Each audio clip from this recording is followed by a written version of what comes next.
It's nice to meet you all. I'm from Glasgow, and I've came over here to talk to you about something I'm quite passionate about, and hopefully you'll notice my tartan gave it away there. I want to talk to you about the value of consistency. This picture here represents some of the consistency in my life. We've got a bunch of Bitcoiners here, and we regularly go on Bitcoin walks. We consistently walk and talk about Bitcoin. But that is not why this picture, for me, is interesting. I don't know if you've noticed yet, but on the top of that statue, there is a traffic cone. And for 200 years, the Duke of Wellington statue has stood outside the Royal Exchange Square in Glasgow. This is where merchants used to come and exchange their commodity contracts. So it's somewhat fitting that I'm talking about this in relation to Bitcoin. There is only one statue that has a cone on its head. And the story goes from the 1980s, as a prank, a Glaswegian climbed the statue and placed the cone up on top. We don't really know why, much beyond that, but it's become part of our culture. Glasgow City Council have spent tens of thousands of pounds over the years removing the cone. Every single time they remove the cone, a Glaswegian comes along and places a brand new cone on top of the statue. See, the problem for the council, the problem for the politicians, there is no co-founder of this project. There is no manager that they can phone and take issue with about who's putting this cone on top of the statue. There is nobody to arrest. It is an obligation, if you're a Glaswegian and you walk by that statue and there is no cone, to put a new one on top of it.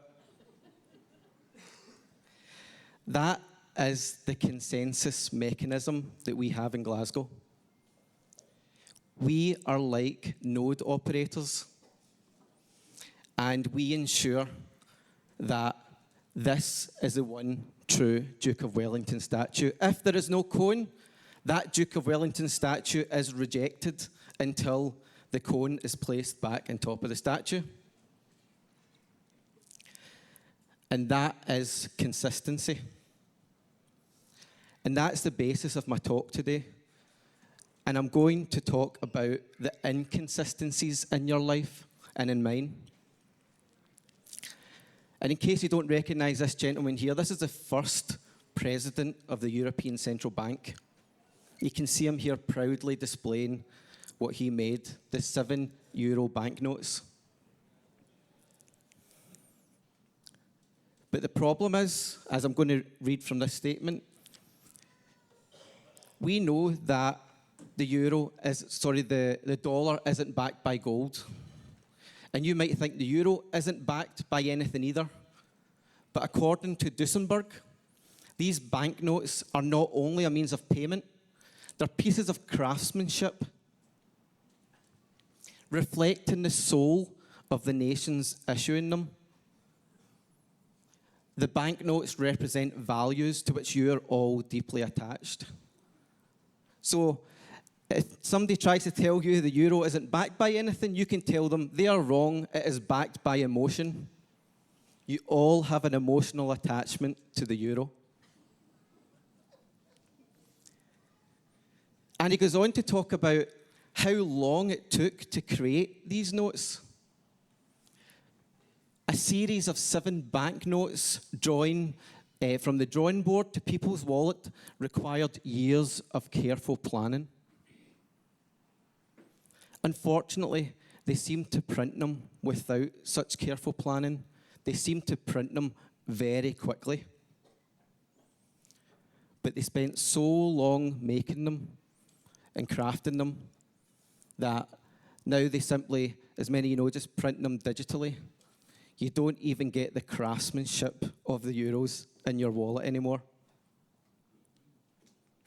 And this brings us on to today with Christine Lagarde. Because I know you were learning today that we're going to be having possibly a digital currency for the euro. However, at the moment, you may be lucky enough to take part in the review of the new euros. There's a competition currently being run to design the new euros. For anybody interested, the design is going to surround around the European Union's birds and rivers. But that comes with the fact that they are going to constantly print these euros. They are constantly going to dilute the worth of them. But Christine Lagarde and the values of these euros, what they mean, the tradition, the values, they are getting some of it right. The language that they use, they're sort of on the Bitcoin journey, but they're not quite there yet. They talk about banknotes being a secure means of payment. The reason all of you are here is because you believe in a secure means of payment. So does Christine Lagarde. So does the language they use. They talk about how counterfeiting is a problem. Bitcoin solves this. They are trying to solve it.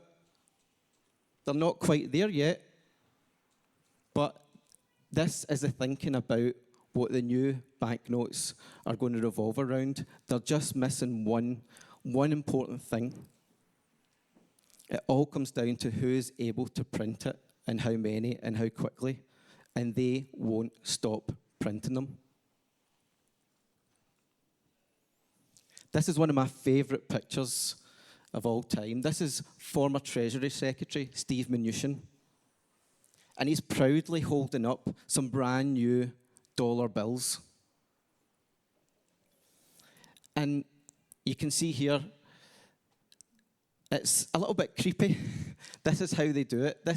They show this off, almost like you should be applauding the fact that they're printing this money. You should be thanking them. And you might be wondering, who is this standing next to Steve Minutian? It's actually his wife. His wife, who's standing with her leather gloves on, is also using this as a photo opportunity as these notes are being printed, with the consequences that come along with that. It reminds me of a James Bond scene where the mastermind, the evil mastermind, is just about to destroy the world global economy through endless money printing.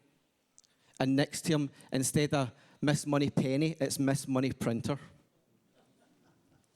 Thank you. And here we have something I should be really proud about. At the top here, we have the International Banknote Society.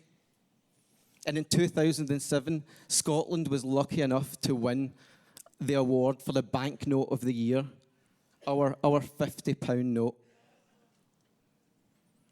It's quite eye-catching.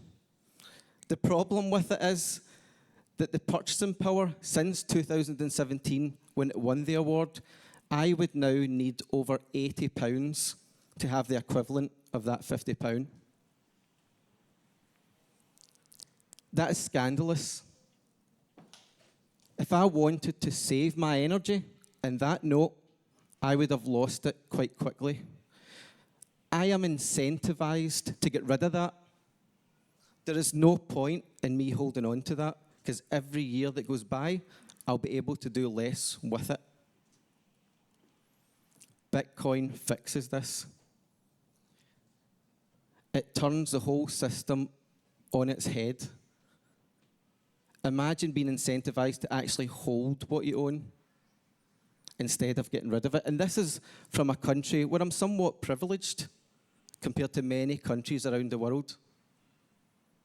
It happens much faster, much quicker in many other countries. This here is my local high street. I don't know if you can see, sorry, it's not come out just right, but it says at the top there, daylight robbery. Because again, I don't know if you can notice something interesting about this picture. 3 of the windows are bricked up. Just like in Ireland, in Scotland, many years ago, they introduced the window tax. The thinking behind it was, you must have lots of money if you have lots of windows. It is crazy. They will do almost anything. They're really inventive. I mean, that is impressive, the window tax. They came along and counted your windows. If you've got a lot, you're going to pay more. And you might think that sounds like one silly example. We have a situation in Scotland.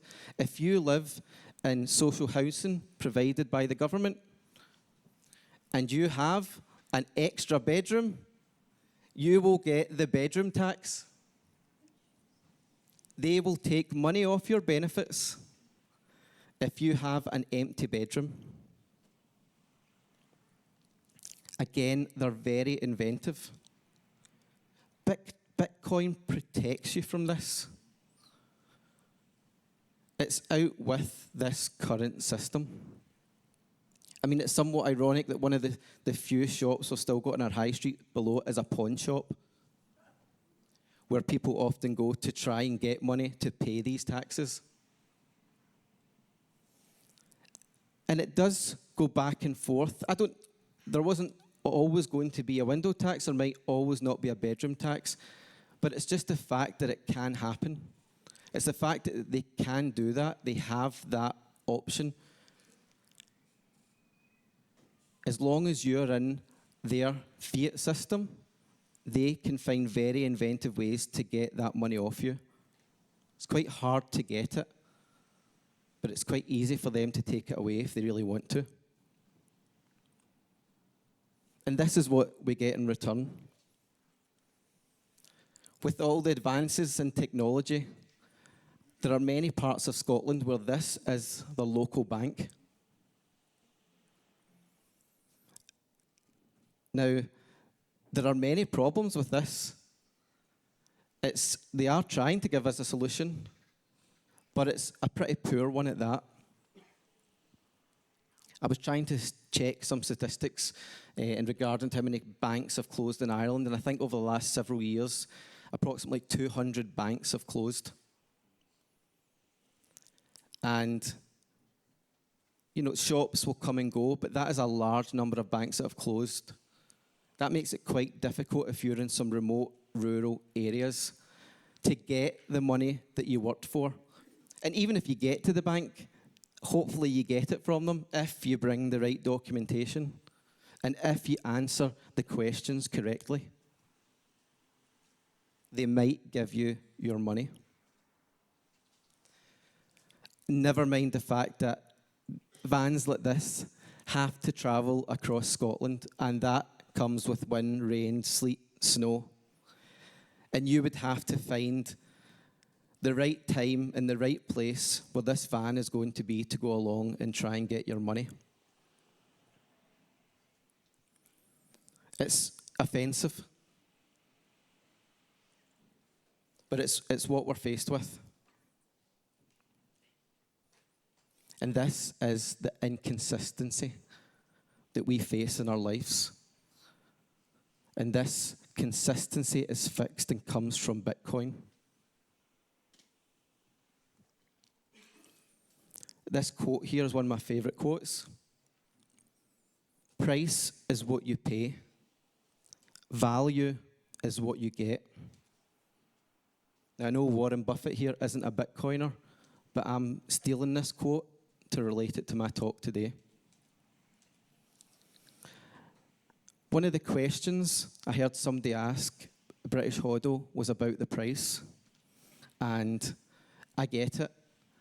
I'm on my Bitcoin journey, and it's taken me quite a long time to get beyond the price.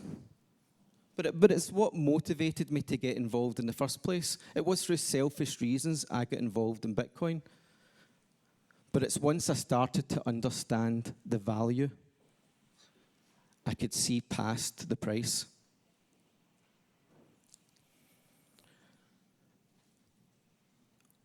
With the amount of money that they're printing, with the effect that has, It's like being given a watered-down Guinness.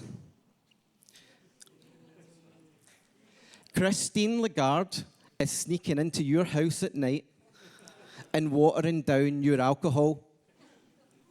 The strength of your alcohol is being eroded.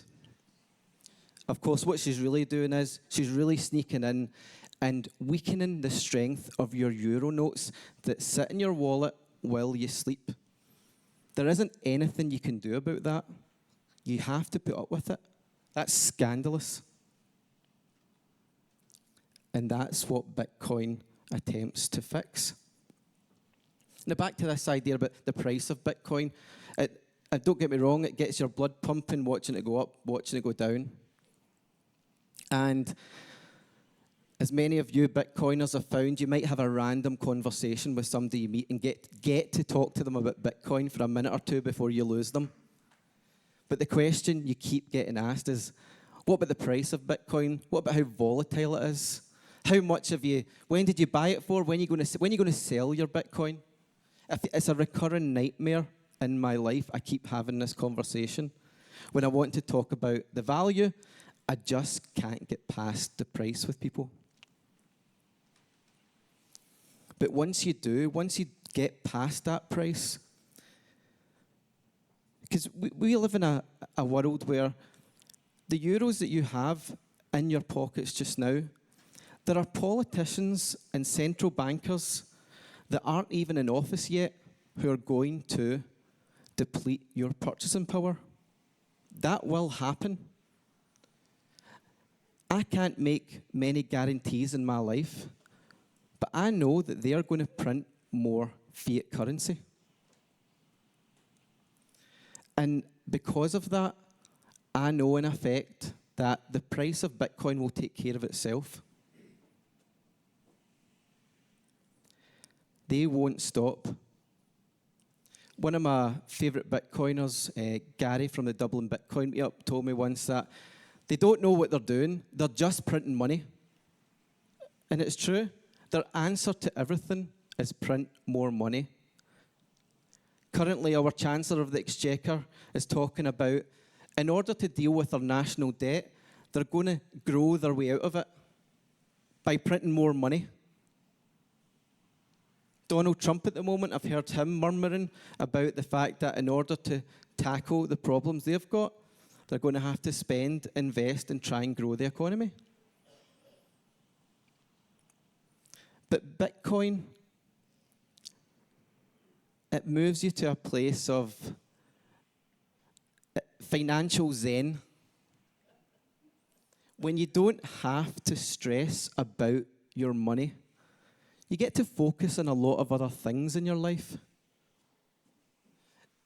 I don't know how many hours I've spent trying to think of ways to improve my income, keep what I've got, get more of it, secure a good life for myself and my family. But with Bitcoin, I don't have that hanging over my head. Nobody can come into my house and erode my purchasing power. That Bitcoin can't be fucked with. But the fiat currency can. And that's the value I get from Bitcoin.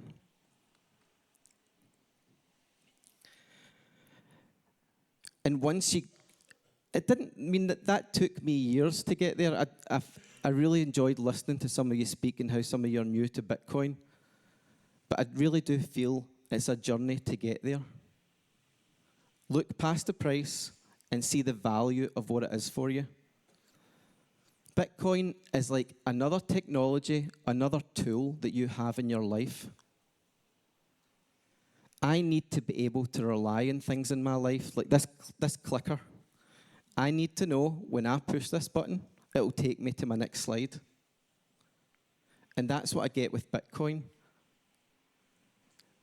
I get that consistency. It can't be touched with, it can't be messed with, it's not going to change just like this button. I'm sure all of you have got mobile phones in your hands or your pockets right now. And if the second-hand market for your iPhone or your Android phone was to drop 50% tomorrow, I'm pretty sure you wouldn't rush out and panic sell your phone. It has a value to you. It doesn't matter the price of it. That product has a value to you that you understand. And I'm just starting to understand the value that Bitcoin has in my life. See past the price, understand the value. The Wi-Fi in this hotel is pretty good, and hopefully a few of you smash by some Bitcoin later on today. But if you're going to do that, please take the time to learn about what you're buying. Learn about how it protects you. And that's why you're here today. And that's why I'm up on this stage speaking to you. Because I've seen people in my friends group, in my family, who have bought Bitcoin, and then I've seen it drop 50% and they can't sleep at night. But once you understand what you own, there is no problem. You get it. You want more of it. You want that protection. So as I was saying, I can't make many guarantees. There is only one or two things I feel I can confidently tell you in my life. One of them, there will always be 21 million Bitcoins. That's all there ever will be. There won't be any more. And there will always be a traffic cone on the Duke of Wellington's head. Thank you very much.